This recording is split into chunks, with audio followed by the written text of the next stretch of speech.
the prairie, the hearth, shelter, Frank Lloyd Wright's own home, the playroom for his 6 children, Lloyd, John, Catherine, who became my mother, David, Francis, and Llewellyn. The place for fireside stories, tales of magic from his mother's Welsh past, like the tales of Taliesin himself.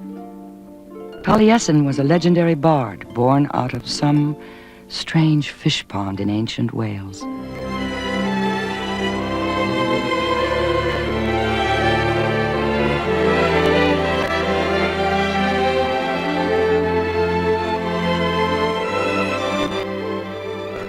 Taliesin is Welsh for shining brow, and Taliesin would become Wright's home on the shining brow of this Wisconsin hill.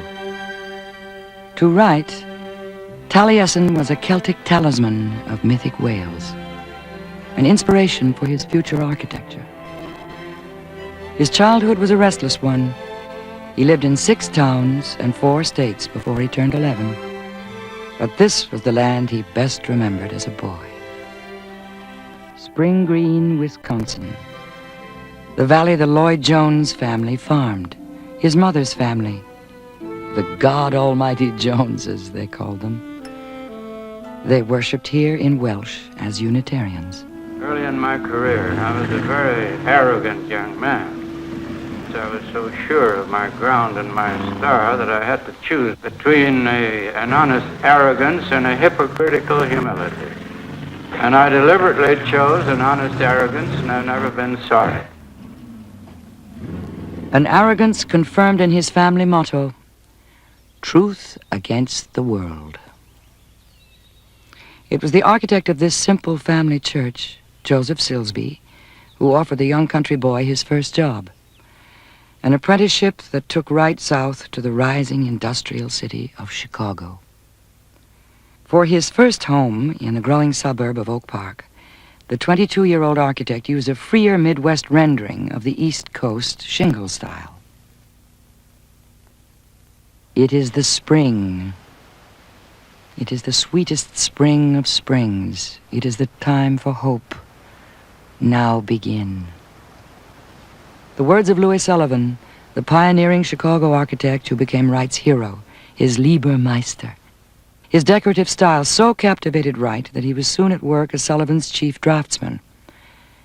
I became to Sullivan, said Wright, the pencil in his hand. Sullivan wrote in kindergarten chats, "What is an architect?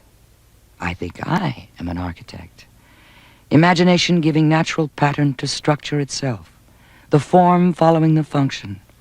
The work should be organic." What do you mean by organic? I will tell you.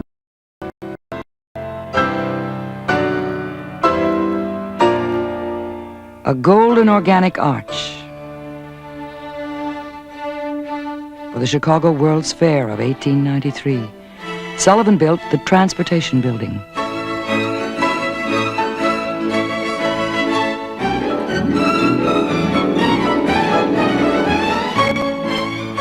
Of the fair's official neoclassical building styles, Sullivan said, "An appalling calamity. The damage wrought by this will last for half a century."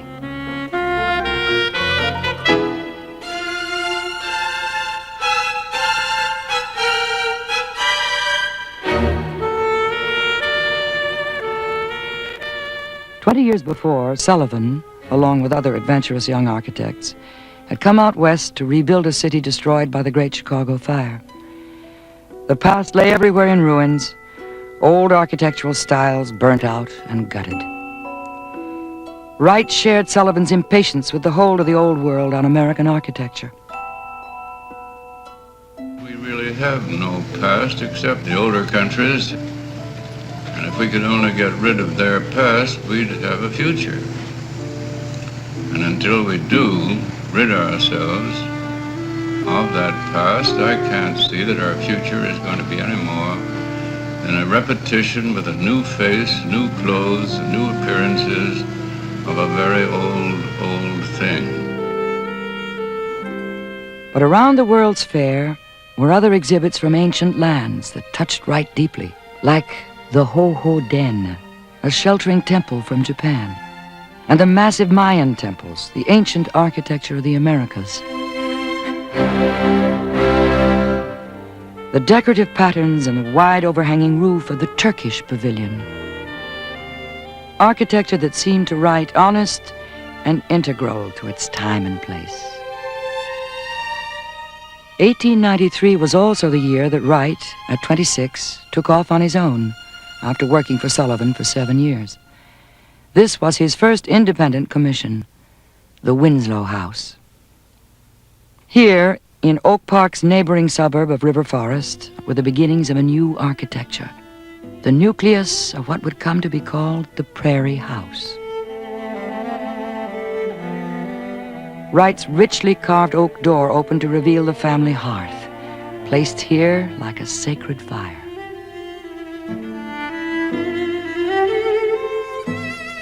The traditional Victorian inglenook was here framed, almost church-like, by an arcade of delicate arches. The carved pattern was derived from nature along the lines laid down by Louis Sullivan.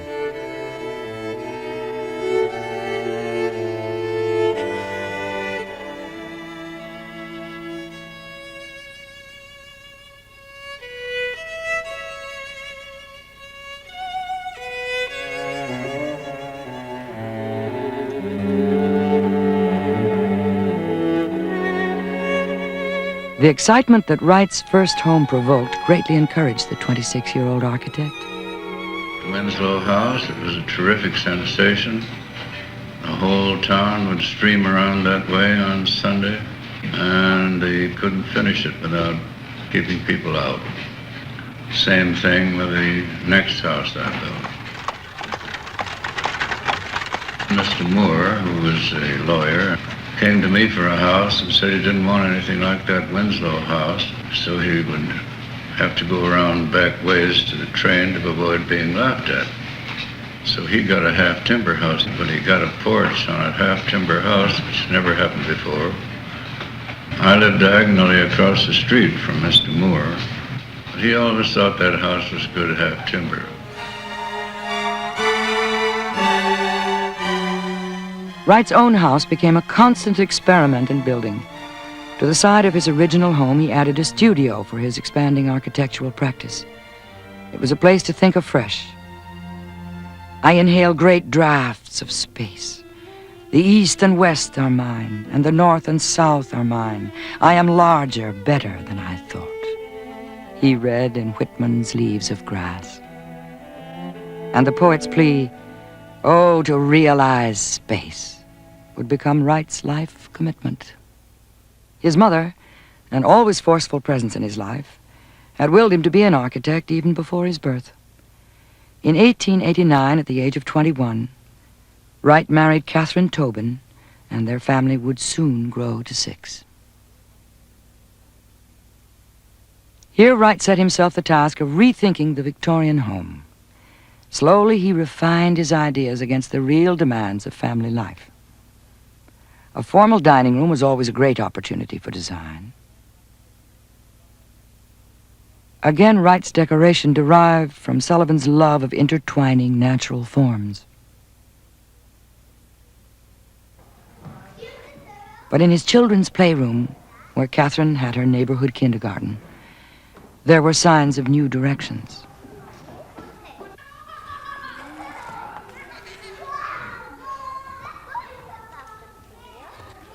I think I had a great advantage over almost any man I've ever met.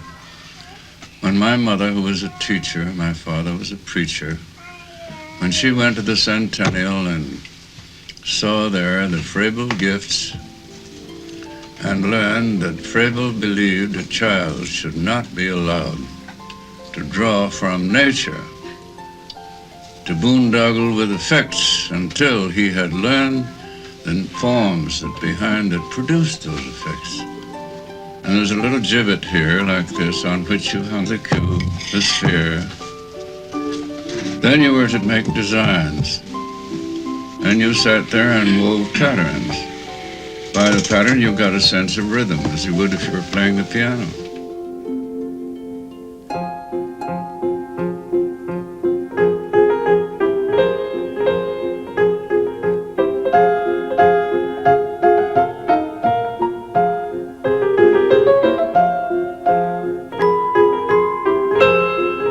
You began to look into things instead of looking at things, you see. And that was my gift from my mother when I was a child.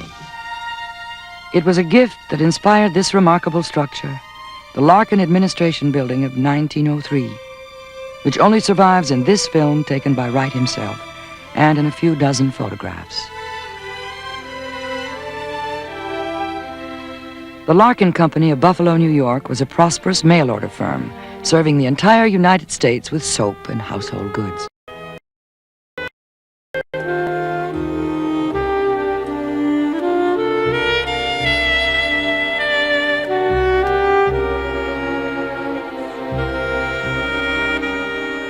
It was a building conceived from the inside out. Its architectural innovations were legion: advanced air conditioning, open workspaces, each item of furniture a product of total design. That began to come clear to me in the Larkin building, of course, this idea that the space within the building, within the structure, should come through and be evident as the reality of that building, not the walls and the roof so much. Wright called the architecture of the Larkin building the grammar of the Protestant. And the thing that came to me by instinct in the Larkin building began to come consciously in Unity Temple.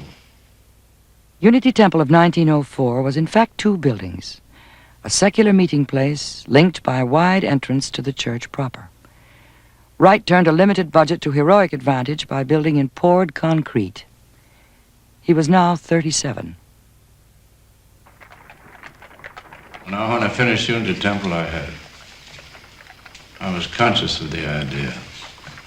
I knew I had the beginning of a great thing, great truth in architecture, and that now architecture could be free.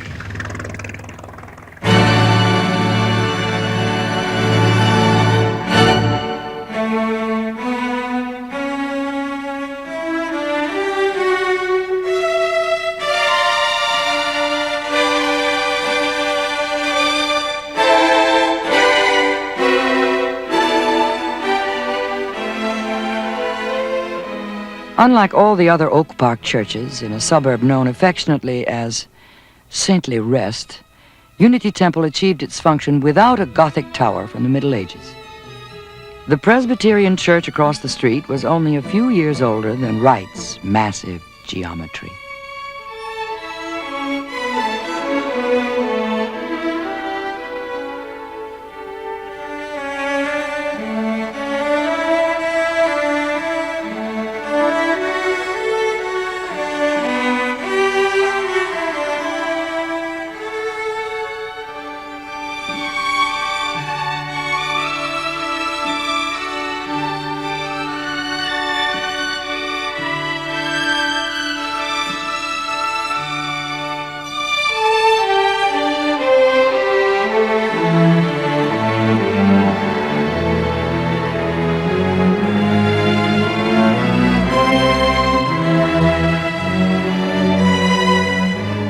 Temple was the first time when the walls disappeared, when the ceiling went out and you saw right outside under the ceiling, and when the walls became screens, features, and the whole room came through as an essential fact and truth.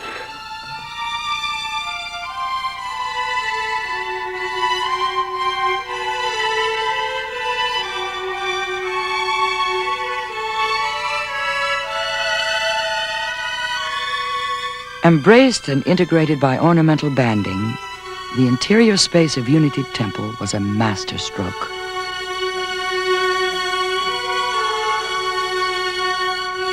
I had an idea that I had discovered something tremendously important.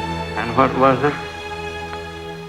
That the reality of a building did not consist in the walls and the roof of that structure, but in this space in here to be lived in. There was the reality. Well, I built it.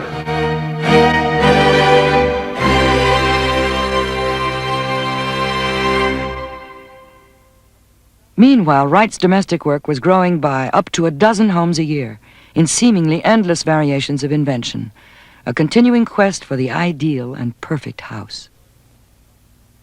This one, a few doors down from Wright's own Oak Park home, was for the successful banker, Arthur Hertley. Even in this two-story house, Wright continued to develop his feelings for the prairie-hugging horizontal, achieved here under a low-hipped roof by different colored bands of Roman brick.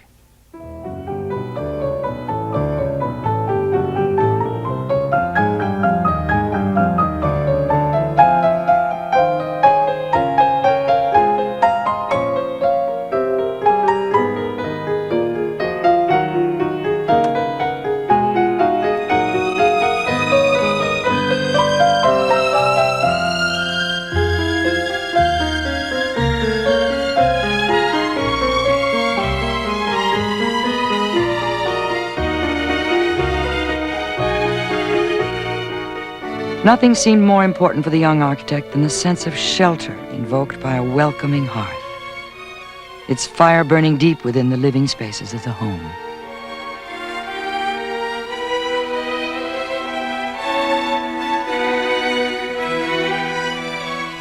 Wright had begun to break the dark box of the Victorian house.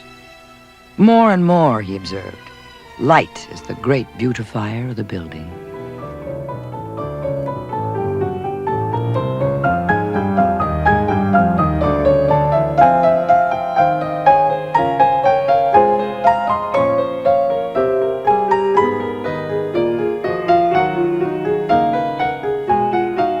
Wright achieved many of his architectural effects by a process of elimination.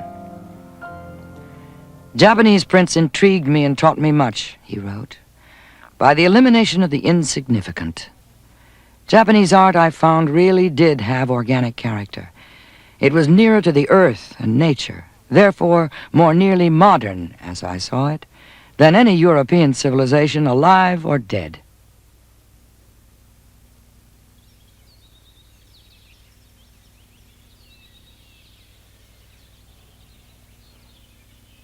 The sweeping roof lines and the projecting eaves of the Bradley house, so evocative of Japanese designs, reached perfection in another home, the Ward Willets house of 1902. For Wright, a little height on the prairie was enough to look like much, much more. Certainly the Willets house was the first great prairie house. And here you'll find the first statement in modern architecture from grade to coping. And when you get into this idea of eliminating the containment, which is the box, reaching out and amplifying space and dragging things in from the outside, you really have entered a new realm of architecture which has never existed in the world before.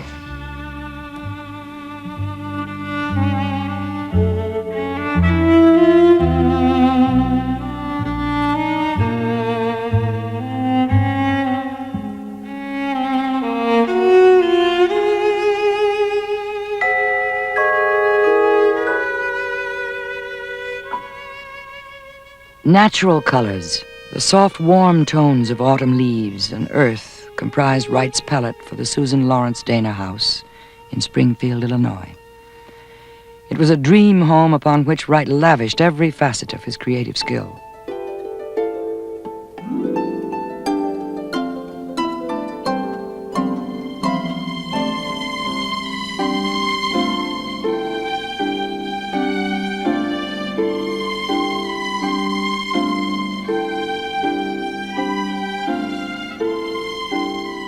At the entrance, an homage to Mother Architecture in terracotta by the sculptor Richard Bach, one of the several artists Wright gathered around him.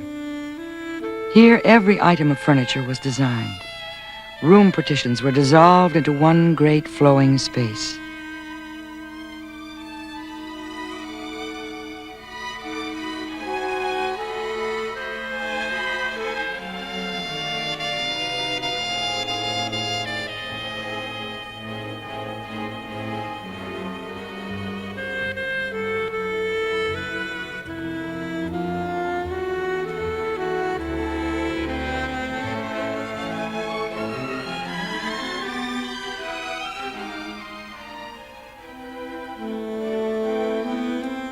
Although Bach's water fountain still looked over its shoulder to the Victorian past, Wright's leaded glass windows were determinedly his.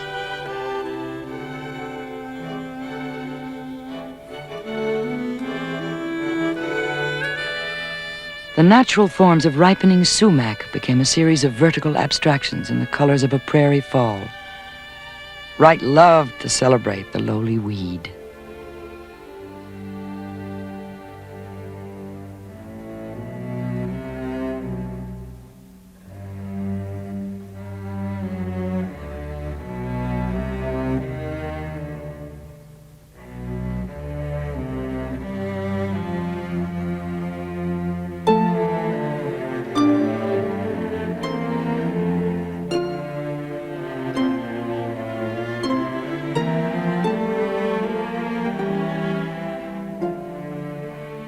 Above the high-backed chairs of the dining room, Wright commissioned a frieze by the artist George Niedecken, and Wright himself designed a series of suspended butterfly lamps in leaded glass.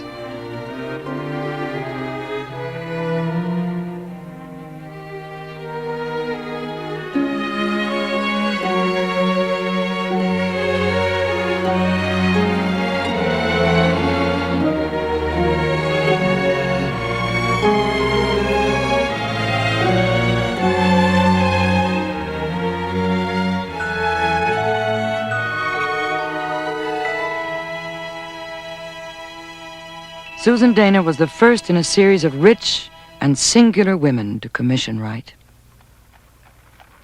But a client's budget was no hindrance to Wright's imagination. Set amongst the traditional suburban homes of its comfortable contemporaries, thrust the cantilever slabs of this modest but astonishing home, the Gale House of 1908. Wright's love of the prairie horizontals also produced the very urban Roby House of 1909. The cantilevered brick balconies softened the growing traffic sounds of the 20th century and gave the rooms a sense of quietness on a busy city street.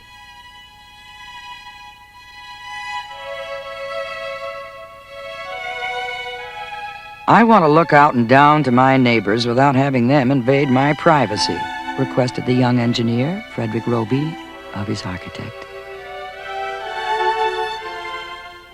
Lighting, heating, and ventilation were all superbly integrated. The roof overhangs shadowed out the midsummer sun, but allowed its winter rays to warm the great rooms.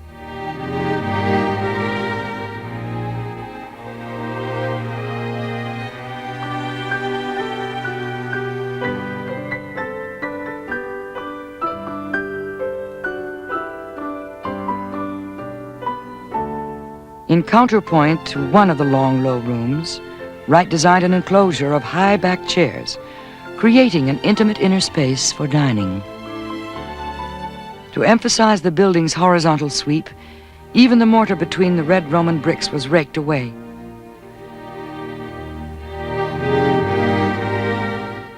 To many, the Roby House seemed anchored to its street like a great ship.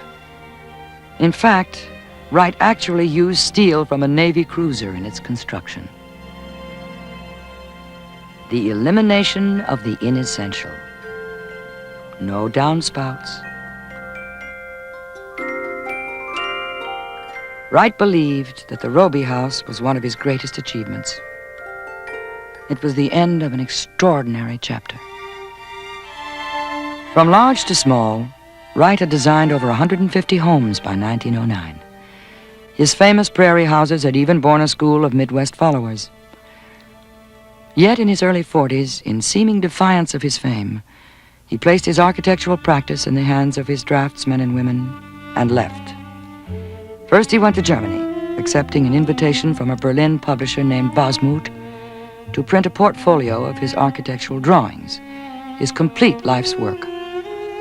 And to the outrage of Oak Park, he left his wife and children and ran away with the married client of this house, Mama Borthwick Cheney. Renegades together, they spent a year abroad. In Tuscany, Wright set up a temporary studio. When he eventually returned, Catherine, the mother of his 6 children, refused divorce. he decided to abandon Oak Park for good, wrenching himself out of his domestic and suburban existence. Leaving his symbolic inglenook of hearth and fire, Wright took Mamah Borthwick to the beloved valley of his restless youth. There, around a hill, on land given to him by his mother, he built a new home and named it Taliesin. But after 2 rapturous years, tragedy engulfed the house in flames, the rampage of an unhinged servant who murdered 7 people, including Mamah Borthwick and her own 2 young children, while Wright was away at work in Chicago. Years later, like a litany, he wrote, "She for whom Taliesin had first taken form, and her 2 children gone, swept away in a madman's nightmare of flame and murder. Black despair preceded a primitive burial in the grounds of the family chapel. We made the whole a mass of flowers. Steadily, stone by stone, board by board, the second Taliesin began to rise from the ashes of the first. Not a chastened Taliesin, a more reposeful and a finer one."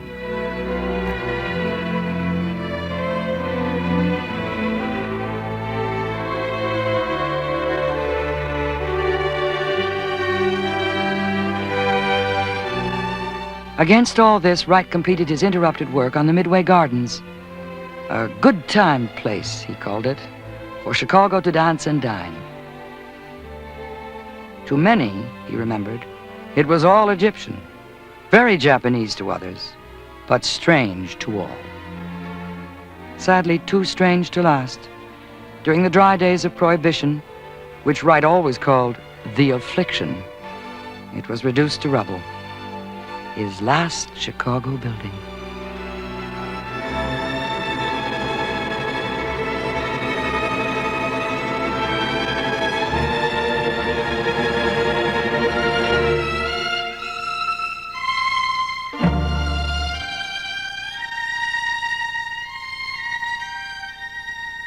But this was stranger by far. Not a temple for the Mayan gods, but a grocer's warehouse. Set down in the little Wisconsin farming town of Richland Center, a few streets away from where Wright had been born nearly 50 years before. Throughout his life, Wright presented his clients with irresistible renderings, none more so than the drawings for this vast enterprise of 1913. An invitation to design Japan's Imperial Hotel in Tokyo would occupy him for the next 7 years. Built to withstand earthquakes from its foundations up, Wright floated his building on hundreds of slender concrete piles on a 60-foot deep pad of mud. Its cantilevers of brick and Japanese lava stone rode out Tokyo's devastating earthquake of 1923. But sadly, not the greedy developer's wrecking ball in 1968.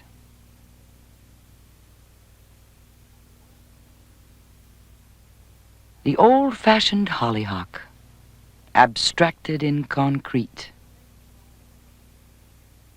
The favorite flower of a Hollywood patron of the arts, Aline Barnstable. Wright called her home his California Romanza, a home for the celebration of the arts. Aline Barnstable, the socialite socialist, was a complex creature, Wright remembered. Neither neo, quasi, nor pseudo. As near-American as any Indian, as developed and traveled as any European, as domestic as a shooting star.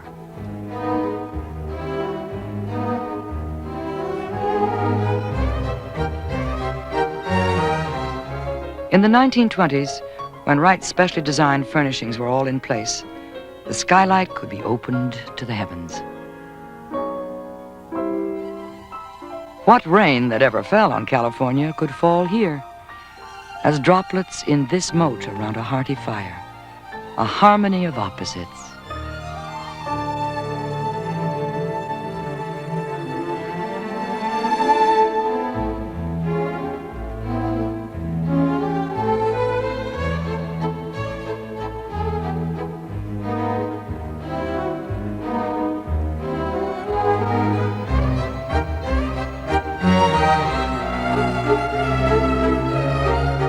Wright left his first son, Lloyd, in charge of landscaping the gardens when he was away in Japan. Rudolf Schindler, the young Austrian architect who had come to study under Wright, was left to supervise the building.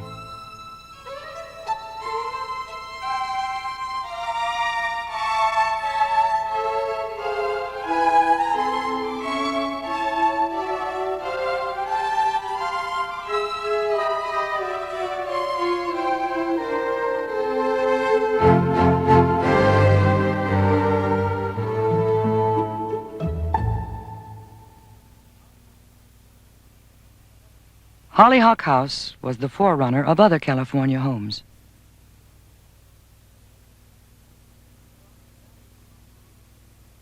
Across the valley of Hollywood, the masses of the temple-like Ennis House rose like ramparts from an ancient jungle.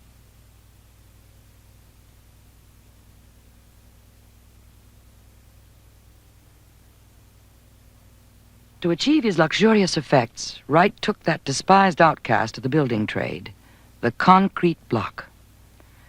Using pattern molds of his own design, he had the blocks cast in a mix of powdered granite. Textile block construction was how Wright described the process, a weaving of light and shade under the fierce California sun. The monumentality suits the site, one observer carped, but the result is rather undomestic.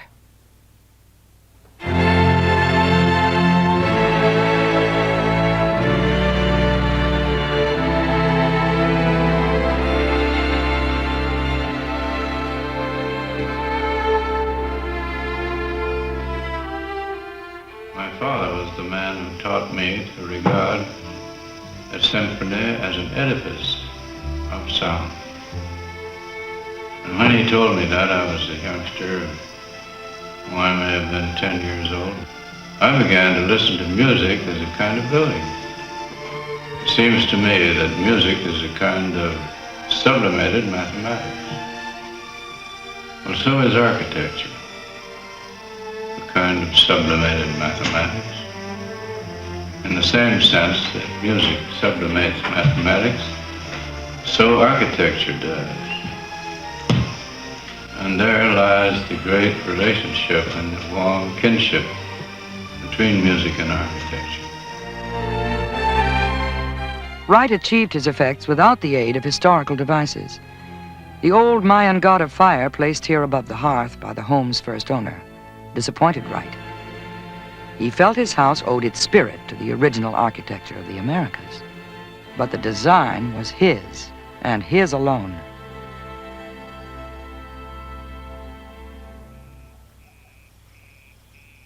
But of all his California designs, La Miniatura was Wright's own favorite. A studio home for a book collector, Alice Millard. A library safe within these concrete screens of patterned blocks. An interplay of sun and shadow. Wright called this his first Usonian home, a word he coined in preference to American. There were other Americas, but only one Usonia, the first United Statesonian home.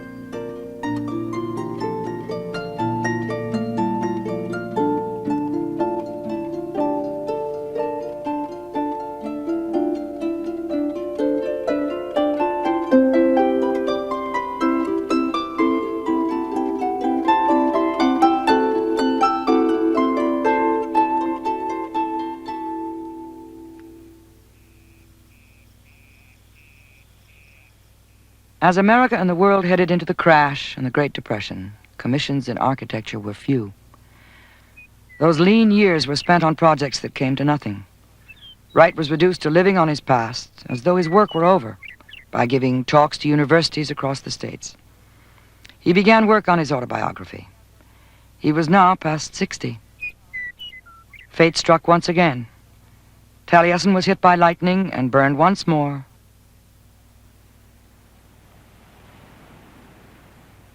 For the third time, Wright rebuilt his home around this Wisconsin hill.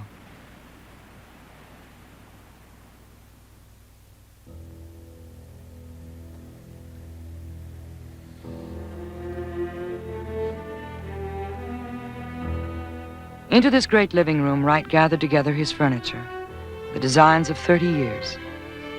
In those dark years, the feeling of Taliesin's light and space must have saved his reason.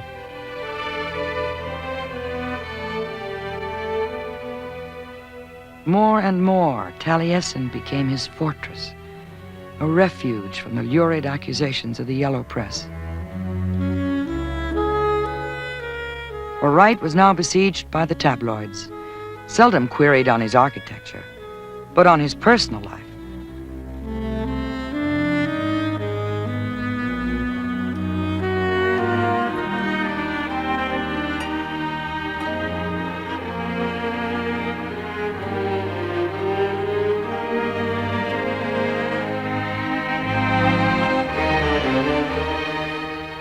In the years of rebuilding Taliesin, Wright had been helped by would-be artist Miriam Knoll.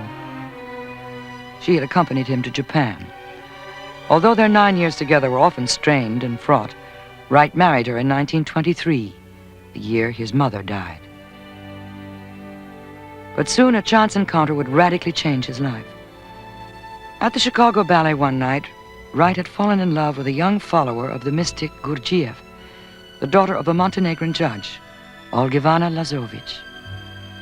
When their child was born, they again became front-page news.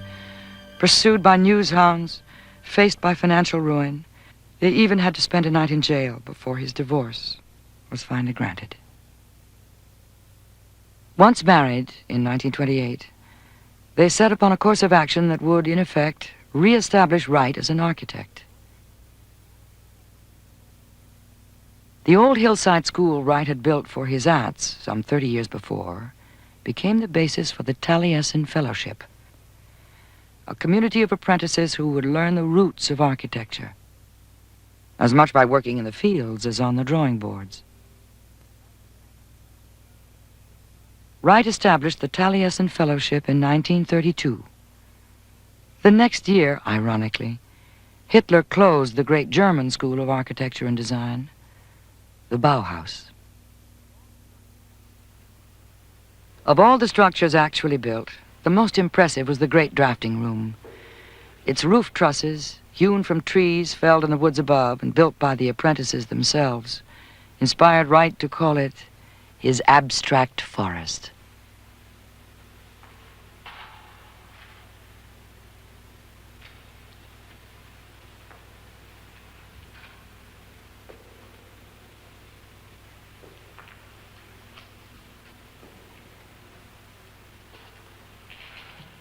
Apprentices came from all across the country and abroad. Among the first was young Edgar Kaufman, Jr., an arrival of great significance for Wright.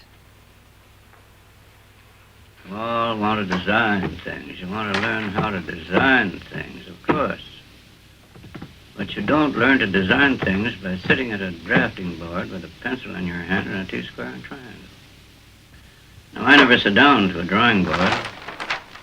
And this has been a lifelong practice of mine until I have the whole thing in my mind.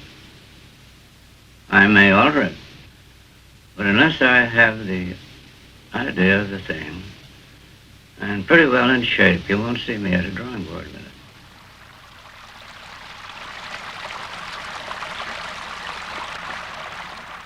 Who would guess that this remote Pennsylvania stream would relaunch the career of the 70-year-old architect?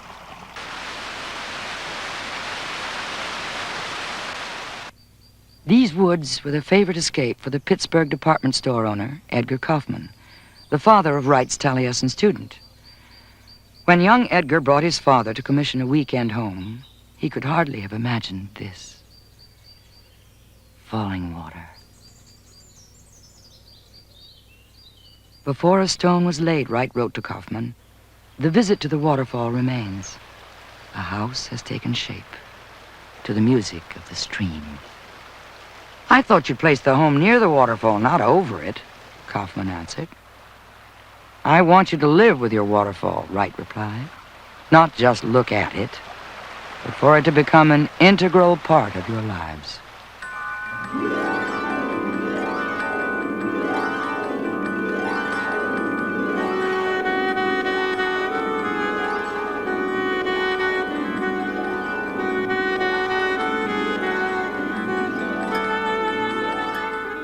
The actual boulder that had been the Kaufmans' favorite family picnic spot above the waterfall now shouldered through the floor beside the hearth as the fulcrum of the house.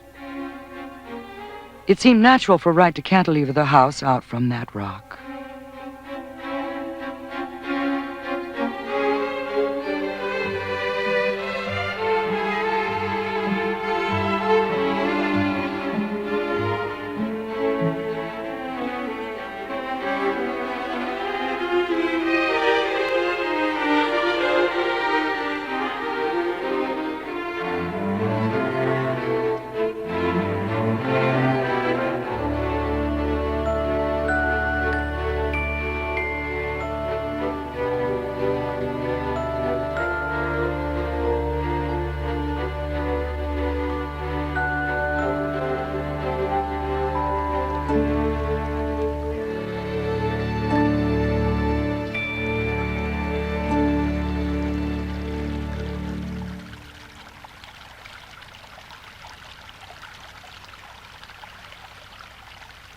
Inside and out, the masonry was cut and laid like the natural rock ledges of the stream-eroded cliff. The smooth, reinforced concrete balconies were painted a natural buff to blend with the woods.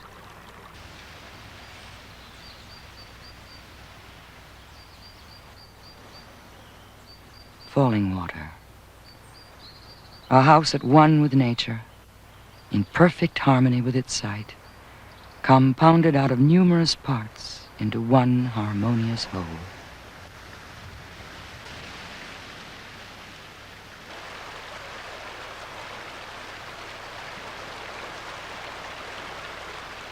This was the natural house, a house that welcomed the changes of the season.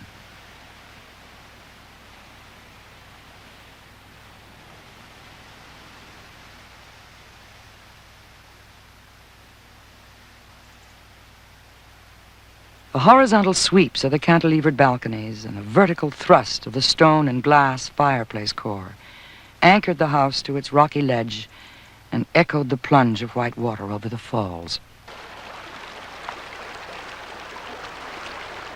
To Vincent Scully, falling water, like the Roby house before it, came to exemplify two persistent American themes.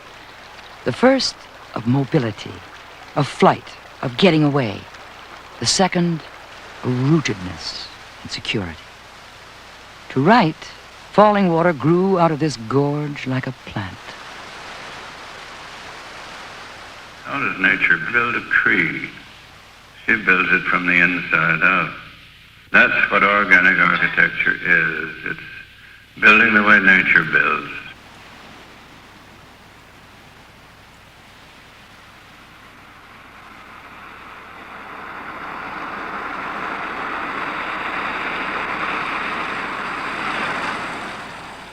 As he was building falling water in its cantilevered right angles, Wright was also conceiving this in elegant curves.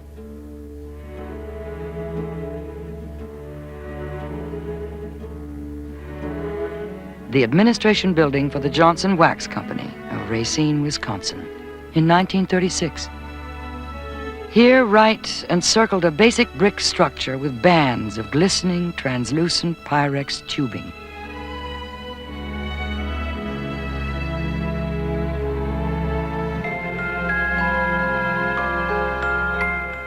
Once again, a client with imagination and power and money.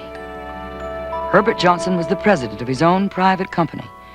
For him and his staff, Wright constructed a great cathedral of commerce, founded on the successful marketing of Johnson's household brands. Some of Wright's ideas lay well beyond the imagination of state building codes.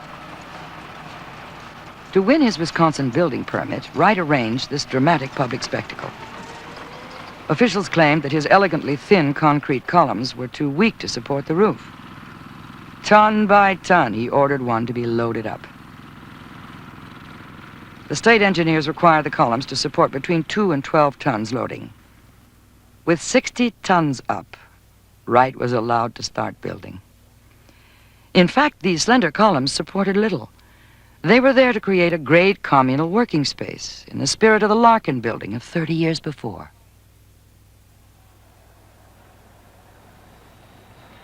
The walls of the building, which were merely screens below the bands of tubular glass, were made of a series of hard red bricks in an assortment of prearranged curves, raked out in long horizontal lines.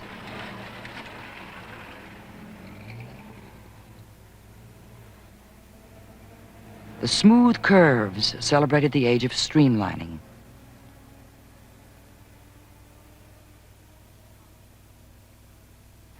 A carport, integral to the master plan, complemented the best of contemporary automobile design. Wright heartily approved of the famous cord.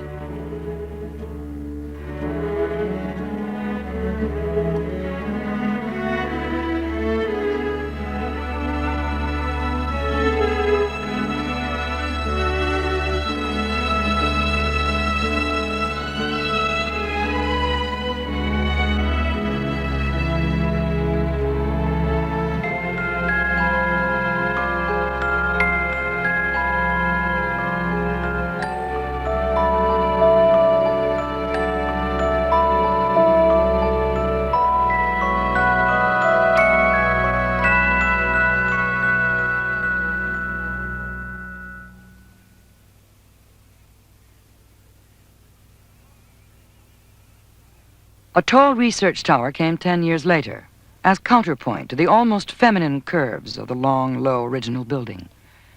Laboratories and workspaces cantilevered off a central stalk like the branches of a tree.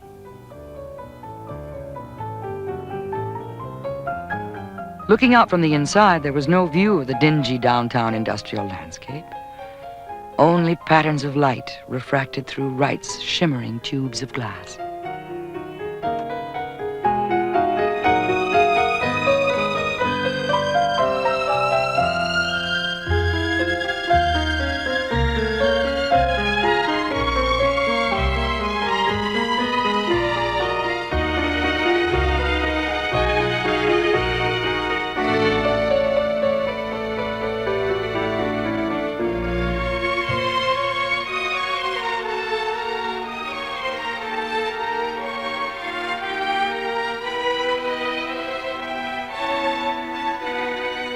Wright called this the great workspace. His slender columns sprang from 9-inch bases and supported concrete circles of 20 foot in diameter, 24 feet above the office floor.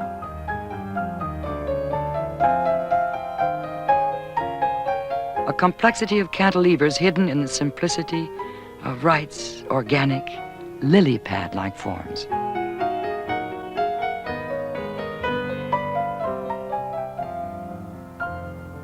The building's so beautiful and attractive, I'll just put a cot in my office and live there, Herbert Johnson said jokingly.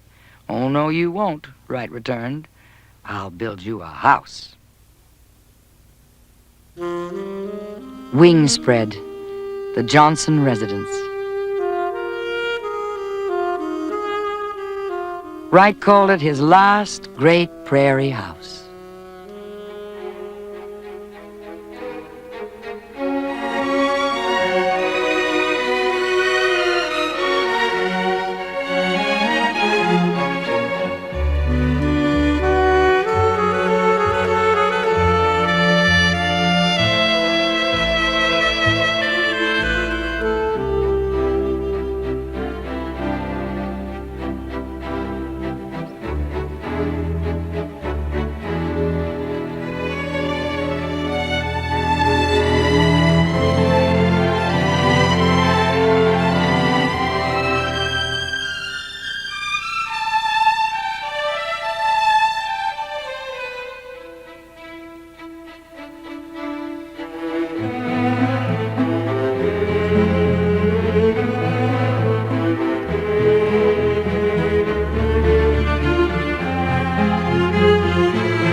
Around this curving core of warm red brick, 3 fires could burn.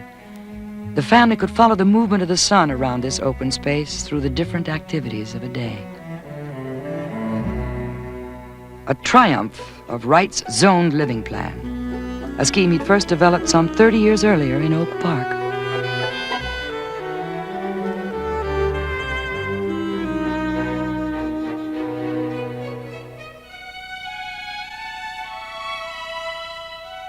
The craftsmanship lavished on this house, from the perfectly laid red bricks to the built-in furniture, was a perfection that Wright always wanted, but seldom got. Nevertheless, Herbert Johnson loved to tell about his first dinner party when the roof started to leak onto his head, in full view of his giggling guests. He immediately summoned his architect by phone. Wright replied, "Well, Hib, why don't you move your chair?"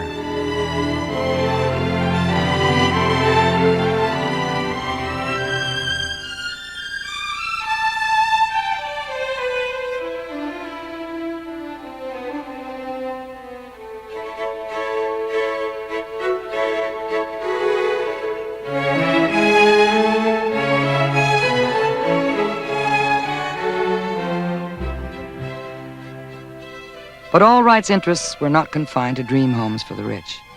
In 1937, Herbert Jacobs, a young Madison newspaper man, and his wife, Catherine, challenged the 70-year-old architect to build them a home for no more than $5,000.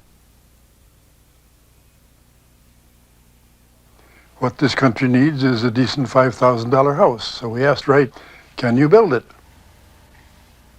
And he looked at us quizzically and he said, "Do you really want a $5,000 house? Most people want a $10,000 house for $5,000. We found that he was very interested in the low-cost house, and he said that he had been thinking about it for 20 years and no one had ever asked him to do a low-cost house. Wright told us that this house was the first that he had ever built under contract. And he was as interested as we were in keeping the price to $5,000. And one of the ways that he thought we could be saving was on using cull bricks from the Johnson Wax Building, which came in curves and different shades of red. That was a big saving. And he wanted again to emphasize the horizontal planes in the bricks to match the horizontal planes of the boards that made the walls. So he had the mason rake out the joints between the layers of brick. And for the vertical joints, he made them use a tinted mortar so that the bricks looked as if it was one band of solid reddish colors broken with different varieties of red.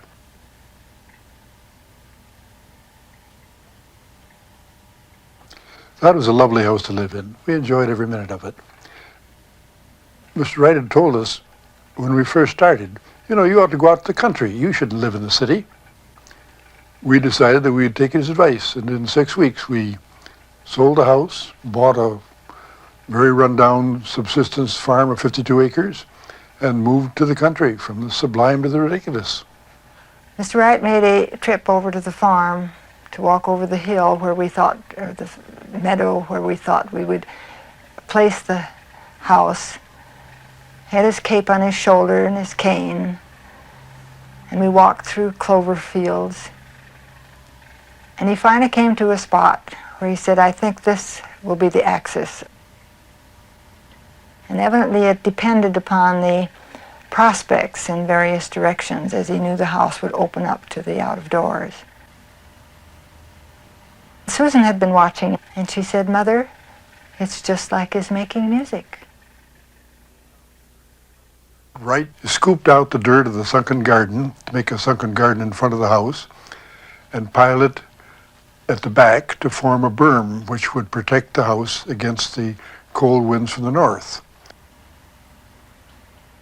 The design of the house was laid out with a transit on 6-degree arcs. All the doors, all the partitions, the fireplace, the pools were all multiples of 6 degrees. There were no partitions downstairs. The measurement at the back of this semicircular form was about 100 feet. But because of the curve and the location of the furniture which Mr. Wright had designed, there was created what I called phantom partitions.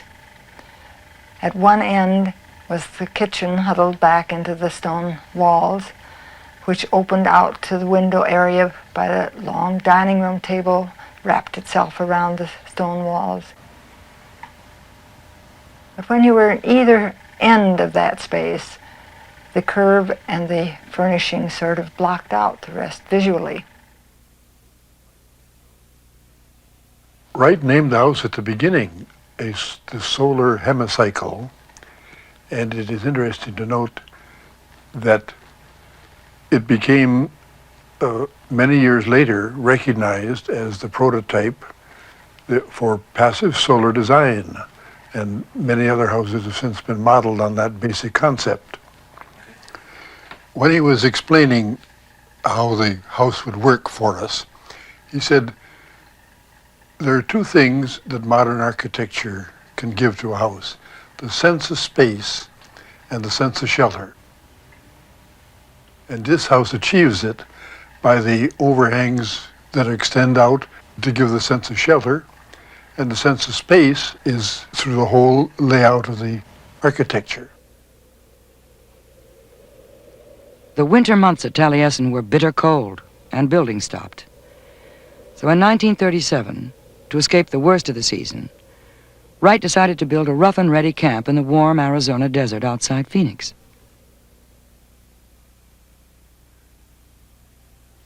Well, the characteristic thing in the desert here is, of course, the desert itself.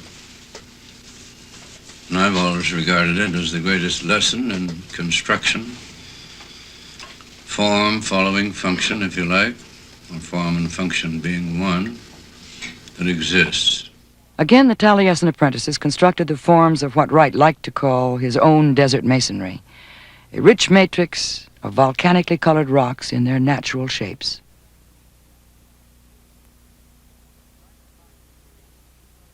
Wright aligned a series of interlocking structures to echo the jagged peaks beyond.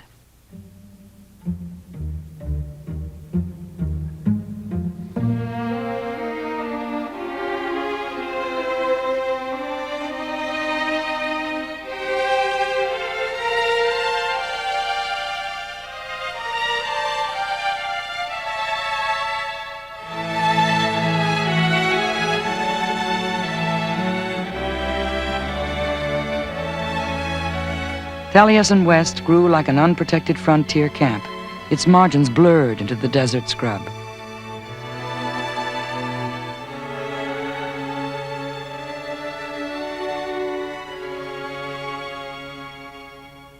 It was an open plan, utterly unlike the original Taliesin, which Wright built as a fortress of withdrawal.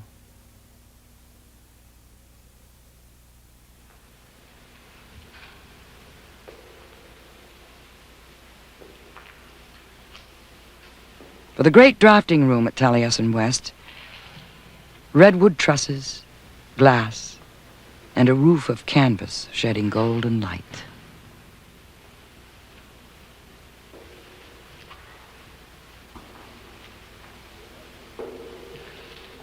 In the first year at Taliesin West, Wright conceived the master plan for an entire university, Florida Southern.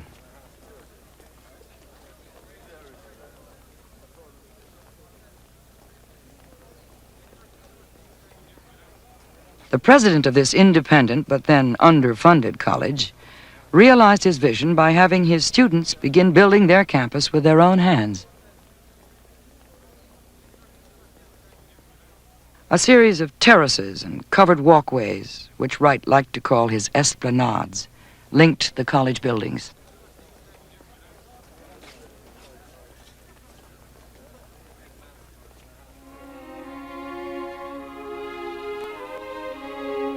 For his last Unitarian church, the Madison Meeting House of 1947, Wright chose the triangle for his theme of unity.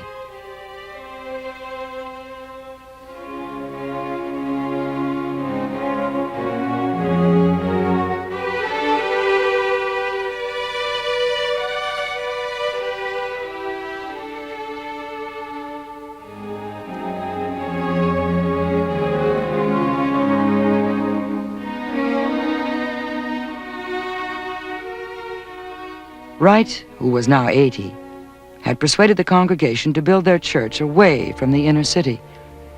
For years, he had postulated his dream of rural life, a city in the country.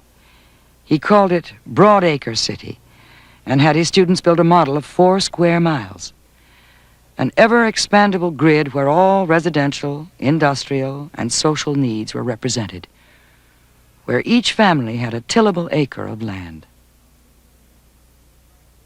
Into this imagined scheme, Wright dropped the odd high-rise building, a skyscraper with enough land to cast its own shadow. Since the 1920s, the idea of a true tree-like skyscraper had fascinated Wright. But he had to wait until 1952 to realize this project. The Price Tower in Bartlesville, Oklahoma. Wright loved to call it the tree that escaped the forest, though its escape was in fact from the Bowery, a transplant from his 20s design for a New York tower. The building was constructed around a central stalk. The cantilevered floors carried parapets of copper facing, each side different, sensitive to the changing effects of sunlight around the compass. The noble tower rising out of the prairie became a pivot for Wright's ideas to replace the lust for ugliness, implicit to him in the spread of urban sprawl. Although Wright knew his city in a countryside would never be a complete reality, he developed his ideas to provoke discussion.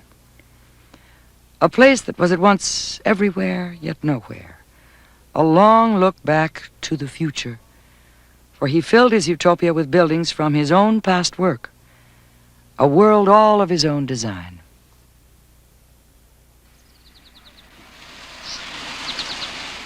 Few modern architects designed more homes than Wright.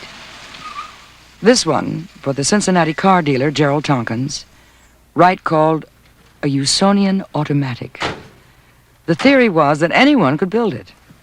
In fact, Wright sent a Taliesin apprentice to supervise the work, his own grandson, Eric Wright, who last saw this house in 1955. Suddenly you're elevated to this high entryway, and then you go low again through the hallway into the living room, and I think it's a unique experience. I think that... In the early 1950s, Wright revived his ideas of concrete block construction. But unlike his Californian houses of 30 years before, here the blocks were used throughout. A coffered ceiling instead of wood, and piers of concrete blocks pierced with the mitered glass he'd pioneered.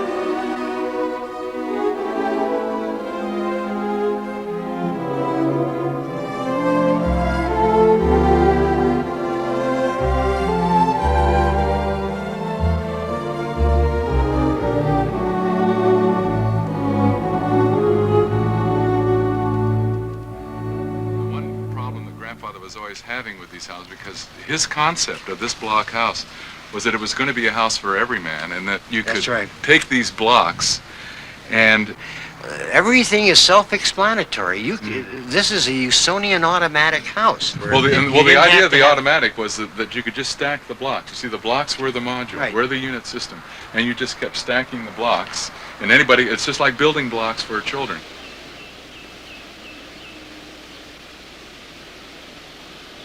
People are always asking, how does this ceiling stay up? How do these concrete blocks held up? And what they have to realize is that these are the integral steel bars coming in all through on a 2-foot pattern here.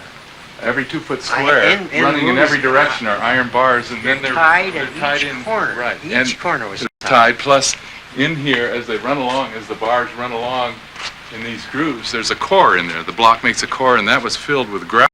That concrete grout locked the bar to the block, so that what you had when you finished was an integral, monolithic, reinforced concrete ceiling. And it was a wonderful way of doing it. When the glazers were working, they said the glass will never hold, and they called Mr. Wright. And Mr. Wright happened to answer the phone. He said, "Frank speaking." And he said, "Look, you're the glazier, I'm the architect. You put the glass in the way I specified, and those mitered corners will hold a lifetime. You should live as long as those mitered corners are going to hold."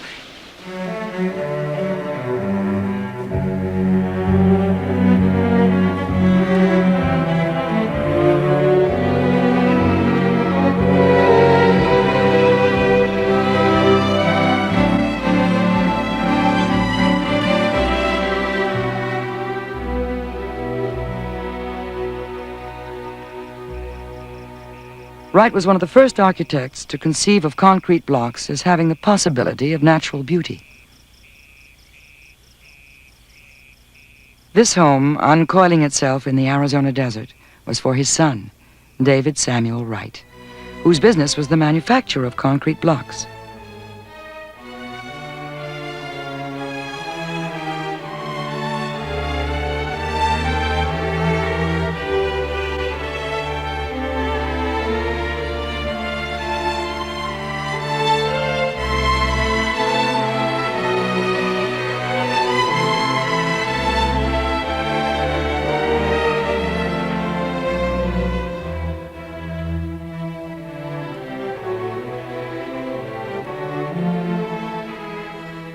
A ceiling of warm red Philippine mahogany arced over a specially designed hand-woven carpet, a composition in circular forms that had begun to dominate most of Wright's designs.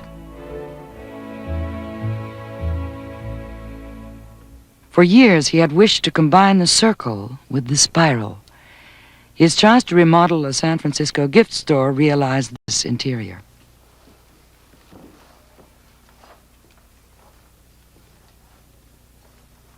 But the idea for a circular project on a grander scale finally found its germinating seed.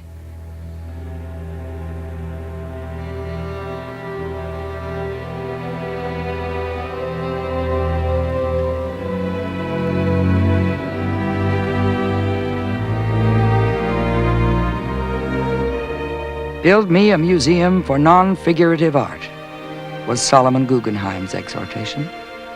And Wright returned with his master plan in a matter of weeks.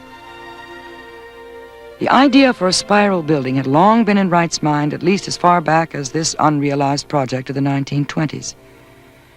A building of continuous space could now become reality.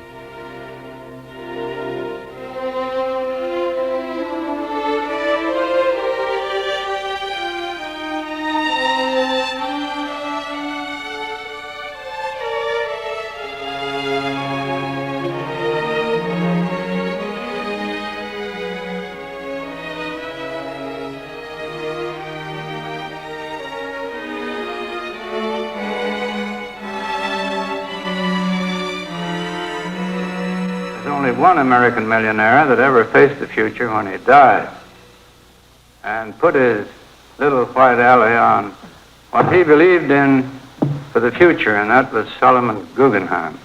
Can you think of another American millionaire who ever did such a thing? Who left $8 million to advance a kind of painting that everybody was laughing at him, and he didn't care. He believed in it, and he left his fortune to the future.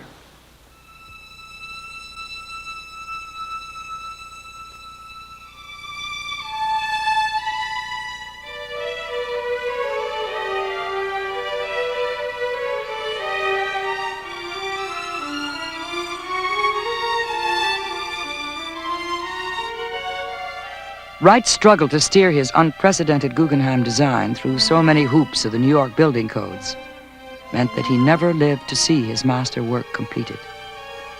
One of the most controversial galleries in history, a triumph of spatial engineering, even though Wright's ideas were never fully carried through.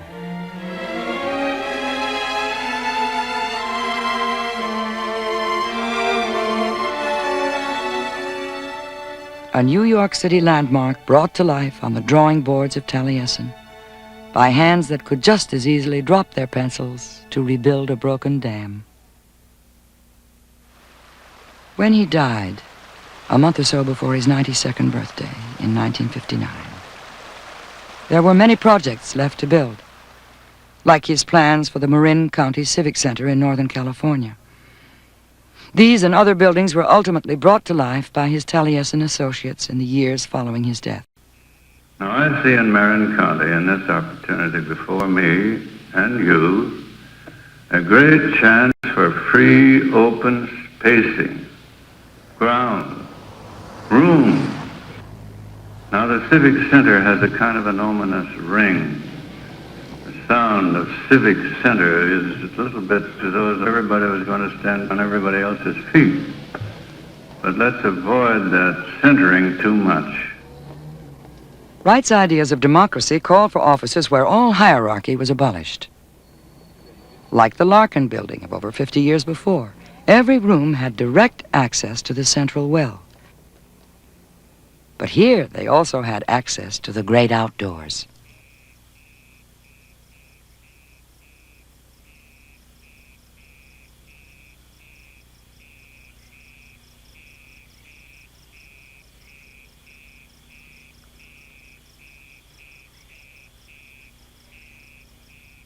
Frank Lloyd Wright was buried in Taliesin's Green Valley, by the little chapel his Welsh ancestors had built so many years before. Found on his drawing board was his last design, a simple new garden plan for Taliesin.